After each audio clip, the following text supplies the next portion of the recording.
hört, dass sie die Babys musikalisch sind. Und viel mehr von Musik versteht als sonst ein Kind. Und jedes Mal, wenn ich dem Kind die Hände lieb, da macht es und wenn er von dem Weg Okay, wir kriegen die Beute drin. das Girl, das Baby, sie spazieren will. Wenn beides ist und noch in unserem Vogel geht. Mein Girl hat keinen Tag für mich alleine Zeit.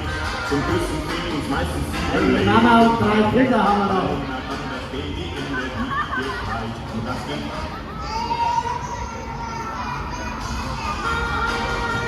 Die ist unser Oma-Kussi.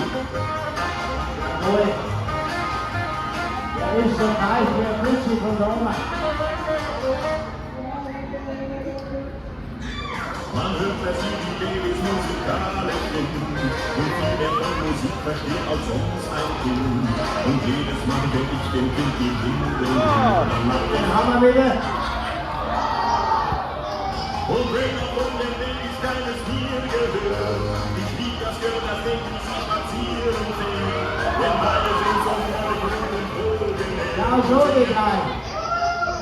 Super macht sie das. Doch wenn dazu ein Baby hier und hier gehört, wenn ich es an der tägliche Spazieren fährt, dann sing ich mit dem Babylein den Babysitter-Song, der geht.